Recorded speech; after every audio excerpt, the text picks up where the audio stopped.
Good afternoon. I'm Serena Collado, Director of Community Health for Robert Wood Johnson University Hospital, Somerset. Thank you for joining us for today's webinar, Singing the Mommy Blues, presented in collaboration with Friends Health Connection. Many new moms experience the baby blues during the first few weeks after having a baby, which can include mood swings, crying, and anxiety. For some, however, these baby blues are more severe and longer lasting, and they may be diagnosed as having prenatal mood and anxiety disorders. Our special guest today is Dr. Leslie Becker-Phelps, a psychologist at Robert Wood Johnson University Hospital, Somerset, who will talk about the normal adjustment and myths about motherhood, postpartum depression, and strategies to improve moods. We will begin today's webinar with about 20 minutes of a moderated discussion, followed by questions and answers from our audience. Dr. Becker-Phelps, thank you for joining us today. Well, thank you. If we can begin, let's start off by you telling us a little bit about yourself. Sure. I have a practice in Basking Ridge where I see individuals and couples. And it's a general practice, but I do have a focus on relationships, so people's relationships with other people as well as the relationships with themselves. And to support that, I also do a lot of writing and teaching. A couple books out and work for WebMD, write a blog for Psychology Today.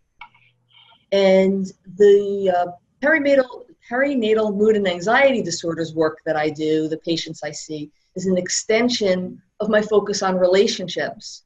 And I've been doing it since 1998 when I began a program for it here at this hospital. Oh, wonderful. That's great.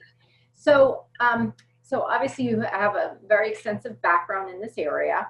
And so you have seen and heard the myths and misconceptions. So why don't we start there about discussing some of the common myths of motherhood and what is like normal in terms of adjustment to becoming a new mom. So could you share those with us? Sure. The myths are, they're just like in our culture. So there's this sense that when you have a baby, it's supposed to be like this blissful experience.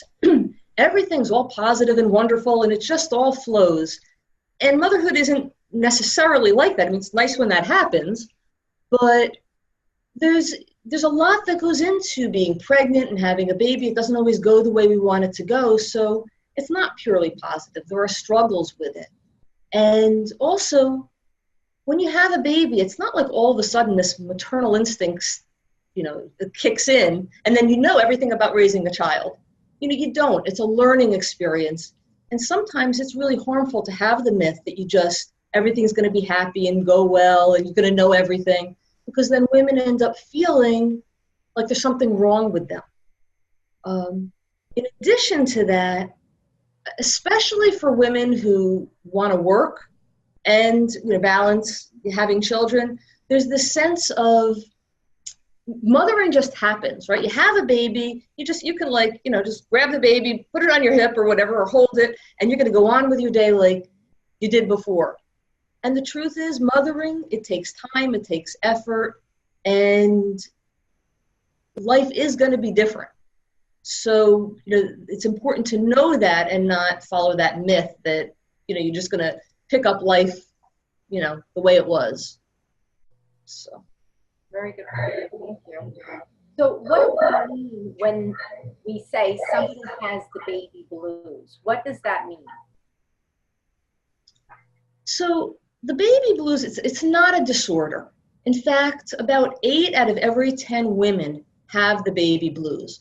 What does it mean? It means, you struggle a bit. You might cry, feel just disoriented, upset about things that are going on, being able to take care of the baby.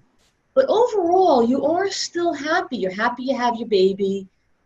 There are some positive feelings. So this is a more kind of mild struggle. It peaks about 3 to 5 days after giving birth, can last up to 2 weeks. Certainly, if you are still struggling, even if it's relatively mild, but you're really struggling, after that amount of time, if that goes on for weeks, you may want to reach out for more help. Because the thing about the baby blues is that in that time, it does interfere with you being able to fully appreciate being a new mom. There's one other point I want to make, and I think it's important, because we often forget it's not just the mom, there's also the partner. And we know that partners also experience the blues or different mood disorders around pregnancy and birth. And so I just want to make sure we recognize that, because that's important, and partners or fathers often get lost in our discussions.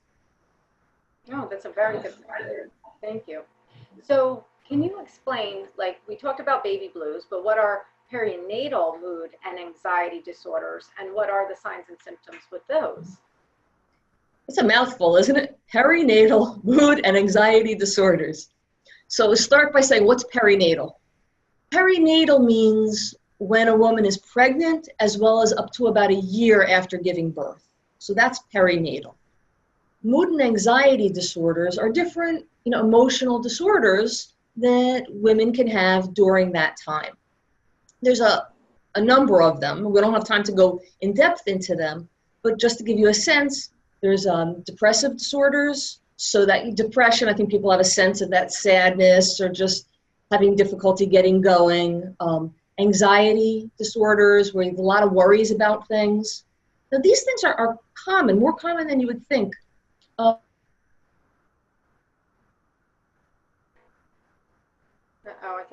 So if you were to go to a mommy group, if there's 10 there, at least 2 of them. Have I lost you? Oh, okay. Okay. About 2 of them would have that. We have obsessive compulsive disorder, and that's for women who may have a lot of thoughts about worrying that their baby's going to, get very, very sick, or they're going to harm their baby. And then maybe they have compulsions to keep checking the baby, make sure everything's okay. It's very important, if you have fears that you're going to harm your baby, to know that it's a fear and it's in your head. Just because it's in your head doesn't mean you're going to do it. And that the fact that it's a fear means you really don't want to do it. So that's obsessive compulsive disorder. And we have bipolar disorder. People used to know it as manic depression. So the people have really big highs and really big lows. And there's great struggles with that. And then we have psychosis, which is really important for us to know about. It's rare. About 1 to 2 women in 1,000 get it. But these women often have hallucinations. So they might see the face of someone else on their baby, delusions, maybe believing that their baby is a demon. Their communication gets kind of jumbled. It can be confusing because they might seem like they're doing okay, and then you start seeing these symptoms. If you see the symptoms, if you even think you might be seeing the symptoms, immediately get the woman to a doctor, because that really puts her in danger and her baby in danger, and we want to get her the help that she needs so she can return to enjoying motherhood and having a healthy relationship with her baby. So that's kind of a broad brush stroke of the different mood and anxiety disorders. Oh, you know what? I forgot. One other one I should mention, which is either a acute stress reaction. So if a woman has a stressful or traumatic birth, she might have a stress reaction, or over time may develop post-traumatic stress disorder, where she might have flashbacks, or it really stays with her. And that could be from a traumatic birth, or even from trauma that happened before giving birth, and it just revisits from this period of time. And that's one it's important to know about too. So you would say with all these disorders, they all stem from having a baby or being pregnant from the baby, like even with the signs and symptoms, or if somebody's saying, you know what, I've been upset, life's too tough, but they just had a baby. Should they be picking up and considering that could be one of these disorders? Well, you want to pay attention because if they're saying, oh, I'm having a really hard time, it could be the blues. She gave birth yesterday and she's scared of what she's entering into, or 3 days ago. Remember, that peaks in 3 to 5 days. So it's the timing, and it's also how long it lasts and the intensity of it. Certainly if somebody is feeling like they're having suicidal thoughts, or they're not able to get up and take care of their baby, if it's really intense like that, those are very strong signs of some of these kinds of disorders. So what would you say then would be the tipping point of when somebody should see that doctor? Is it that period of time that they are still having that feeling? Mm-hmm. It's a good question, but what I'd like to do is broaden the question a little bit. When should someone seek help? Okay. And so when you think of it on that range, then at any point a woman is feeling any level of distress, reach out for help. Maybe it's to your partner for just emotional support, or family and friends for support, or maybe to have someone watch the baby so you can get some sleep. Sleep's a huge issue, very, very important. Or a lactation consultant if you're stressing about breastfeeding. Maybe you get a doula to help out. But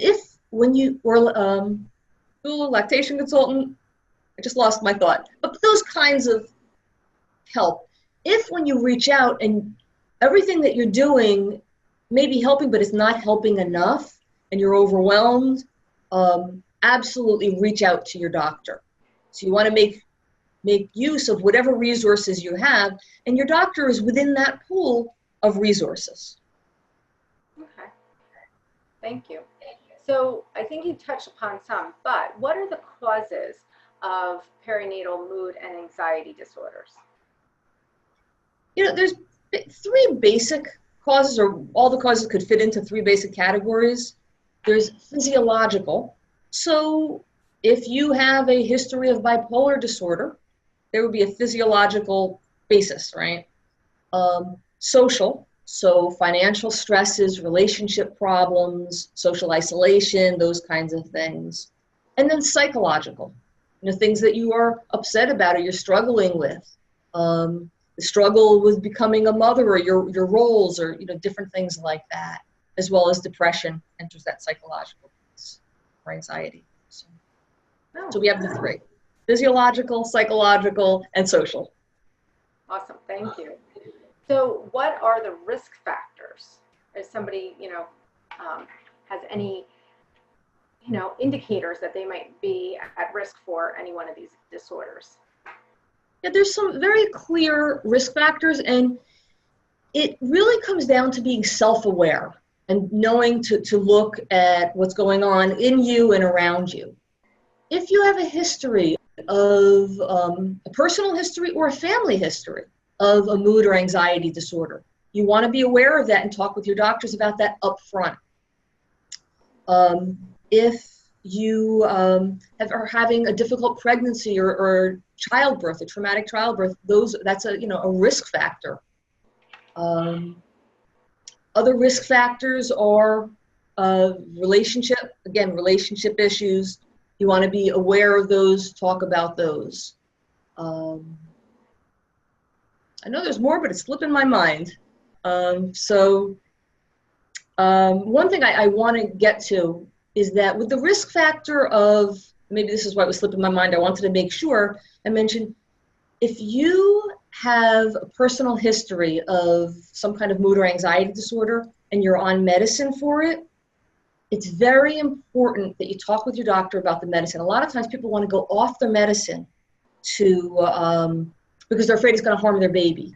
But the truth is, going off of your medicine can be harmful to you and your baby because you're not able to take care of your child in the way that you need to. So that's a big risk factor when people get pulled from their medicine thinking it's going to help. Sure, and it takes the medicine a little while to kick in too in some cases? Because I often see patients that they don't feel it's working because it takes a while to kick in. Is that, there's that from your clients, the patients? Right, there is the fact that it takes a while to kick in. There's also, when you're going through a pregnancy, there's such changes in your body, a doctor really has to be on top of managing the medicine. So there's when you start the medicine, it takes a bit to kick in, and hopefully your doctor will talk with you about that. And then there's also just the changes in your body, so how effective it is may shift, and that's got to be managed. So an active conversation with your doctor is real important. One of the things that I see is, and this is true during pregnancy or after childbirth as well as just in general, people feel like, oh, it's not helping me, I'm just going to stop taking it. Or it just, medicine doesn't work. And unfortunately, medicine doesn't work like that. It's not like a blood test. We automatically say, oh, you need this medicine at this dose, this is it. it's the dialogue that makes it work. So. Very good. So what can you do or somebody do to prevent prenatal mood and anxiety disorders? So, again, it's being self-aware, so you can know your risk factors, and then taking care of that. So you're going to your doctor if you have that history or you're starting to feel certain symptoms. That's a way to prevent. Getting educated, so like listening to this webinar or just reading a book or whatever, but getting educated, and then if you see signs of something or you have a concern, you reach out. There's an organization called Postpartum Support International, and they have some wonderful things on their website and in their organization. So there's support groups. So if you're feeling distressed, to just feel like you're part of a bigger community or people who would understand. So they have that. They have a directory of providers in your area who know about these kinds of struggles. They're a phone call away. You can talk and ask questions. So they have a lot of, I encourage people to look at them. I've recently begun adding a library to my YouTube channel there's a playlist of videos for women with perinatal mood and anxiety disorders. So you want to do that. Make use of your prevention means making use of your resources, like I said before. Reaching out for help. It's very important to reach out for help. And a big one, get sleep. Do what you can to get sleep.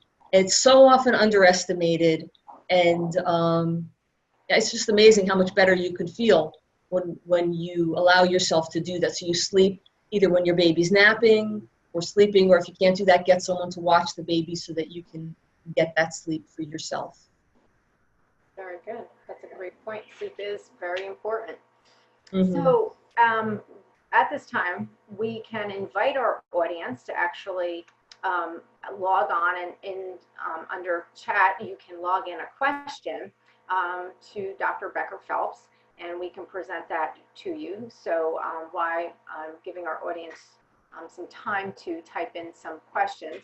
A lot of what we know in healthcare, many women are really silent about this and don't seek that, with that being a little bit of a stigma. How, you're encouraging them, yes, to seek help, but what do you say to the women that are a little bit hesitant? Maybe they feel ashamed or something because they feel like they shouldn't be feeling this way, and they feel guilty. Mm-hmm.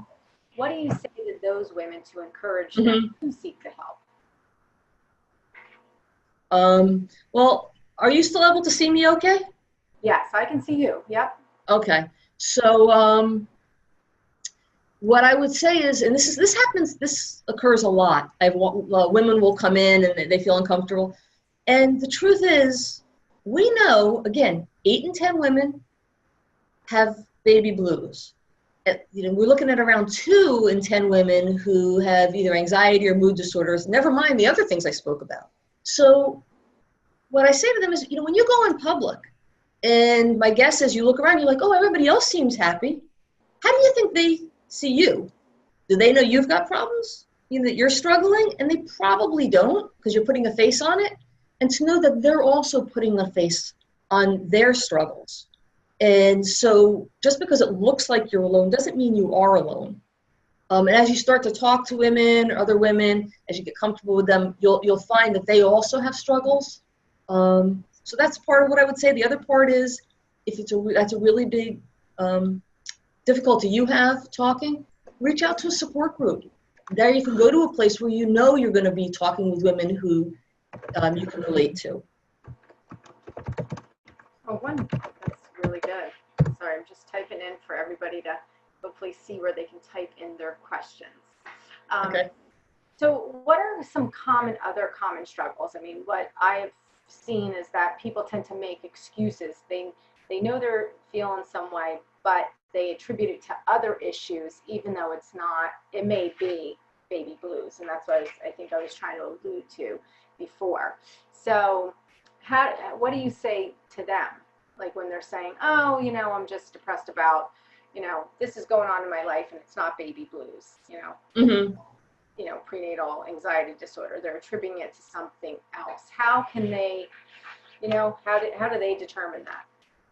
Well, there's a lot of, what I do is I basically listen to what they say, and there's a lot of truth in what they're saying. Maybe they are struggling with all of those things, and we talk about, but you have a lot going on, and the transition to parenthood is so big, and that's a piece of this pie. It's a significant piece of this pie. So it may be what they're saying is true, it may not be the whole thing. And so what I have found is that when people start to get comfortable enough to start having that conversation, then it kind of clicks for them that, yeah, this is hard. And then they feel guilty about maybe having the struggle.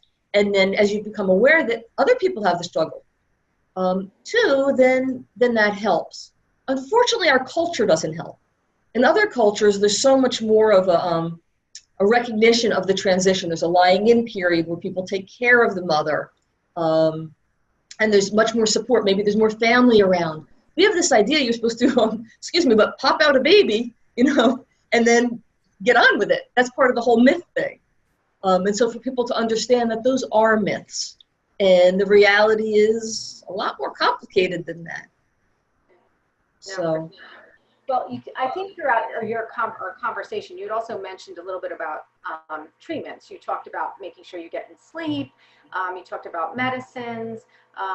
What other treatment options are there out for people so that, they can, be happy and enjoy that special time with your child? Can you share a little bit of some of those options for folks? Sure. So certainly if you've been on medicine, I'm going to just reiterate that because I can't reiterate it enough because so many people go off and it causes problems. So take your medicine if that's what you need or you're struggling. Talk with your doctors about your concerns. But a big thing is, and this goes back to the prevention thing, is if you take care of yourself, right? So you're eating, you're getting rest, you're doing what you can to just take care of you, have a little space for you, then you're less at risk for either developing a disorder or it can keep it more limited. So reach out for those resources, get your rest, have your social supports. These are really treatments. The more again, it goes back. If you educate yourself and you understand what's going on, where your stresses are, then you can do what you need to do. Maybe it's a financial stress and you need to sit down with your partner or whoever and say, okay, how are we going to handle this? Because I can't be kind of freaking out all the time while I'm trying to breastfeed, or whatever it is. And then there's support groups, like I said, and Postpartum Support International is a great place to find out where there are ones near you. I know our hospital, we offer a support group, which is great, and a lot of hospitals do. And if you reach out for the support group, that helps. And then clearly therapy. An individual therapist who's been trained or has experience working with women with these struggles, then it's a lot of reassurance and support to help maybe figure out whether you have a mood disorder and you need more kind of the medical or a deeper therapy versus some support. Education, I will tell you, Serena, education goes a long way. I find that as people start to understand the myths versus the realities and what they can do to help themselves, a lot of the difficulties they calm down. The other thing is I will tell you that of all the patients, I see a wide range of patients. It's only with women with these struggles that I can be specific about time frames. So if someone comes to me and they do not have a history of trauma or psychiatric issues, but they're struggling with becoming a new parent, 4 to 6 sessions, and they're good. And I actually treated one person. I'm very happy about this. In one session, she came in, and I said, at the end of our session, I said, you know what? I want you to go home, tell your husband, you need to get sleep for this next week. This is I'll write it as a doctor's order if you want. Go get sleep, and then call me next week. And she called me back. She's like, oh my God, I'm all better, because she needed sleep. So some education about what you need and the myths and all that can really and just to get general supports can really clear up a lot. Wow, great. So with moms, with counseling, if, you know, can they bring baby with? What is your recommendation? Is the ideal session without baby, with baby, or if women have no options but to bring baby, can they bring baby? Yeah, I think it's great to bring baby. I have women bring their babies. I have a playpen that I set up if as the baby gets a little bit older, so they can have that. I think it's great because sometimes they have anxieties about interacting with their baby, or they don't want to leave their baby, so they can take them with, and then it's just a more, it helps them adjust to having the baby, and it's a part of their life. That said, there are times where it's not wise to have the baby. So if somebody is having a more serious mood or anxiety disorder where they need kind of very focused time, then I really encourage moms to get someone to watch the baby. Also, I know in my practice, I've added telehealth, which has become real important. So if a mother can't leave because of a medical issue, or she's not ready to leave the house with the baby, or as happened yesterday, a mom whose baby was sick, so she got to stay home, and we did kind of what the two of us are doing here, but we did therapy that way.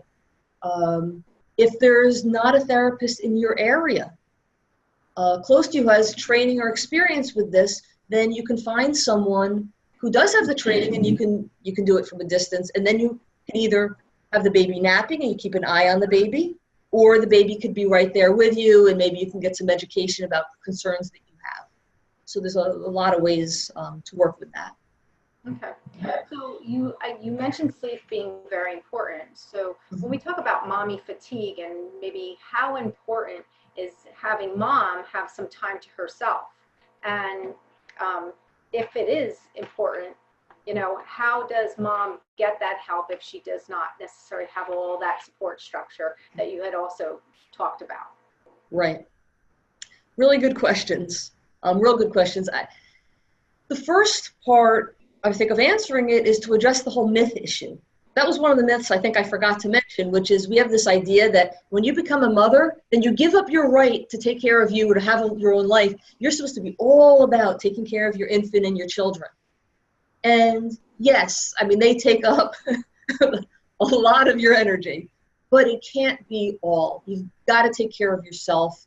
I often go back to kind of the analogy when you get on an airplane and the flight attendant says, if the air masks drop, you put the air mask on yourself before putting it on a child or someone who needs help. The reason? Because if you pass out, you're not helping anyone. So if you're not getting your sleep, if you are just feeling so lost, like you don't even exist anymore, and you're feeling so anxious or depressed, you're not able to be there for your baby. So that's a big first, and a lot of times that's a big one for people to get past. And they'll sometimes even throw excuses if I don't have anyone. It's less that they don't have someone and more that they don't think it's okay. So not only is it okay, it's healthy. And look around, you may find that there are supports, family, friends. Maybe you have a gym, and you can, we're not talking the first week you have after your child, but as the months go by, maybe you can leave your baby or infant or toddler with the staff there if they have a facility for that. Daycare. There's look for places where you can get that help or support. There may be even in your church or your temple, your synagogue, maybe there are people there who would be happy to help if you're really at a loss, both financially and then just isolated. Which, by the way, if you're that isolated, yes, it's good for you to have time for you, but I would say first step is to get less isolated and to find a way to connect. And so, you want to be doing that in all the ways, we said, like whether it's through religiously or, personally reaching out or support groups or whatever. You want to get those connections. That's fantastic. Well, thank you for sharing. So believe it or not, this concludes today's webinar. Thank you all for joining us. Please remember that the opinions shared here today by our medical expert are not a substitute for medical advice from your physician. If you need a physician, please call 1-888-724-7123. For more information about Robert Wood Johnson University Hospital Somerset, please visit www.rwjbh.org/Somerset. Thank you all for joining our webinar and have a wonderful day.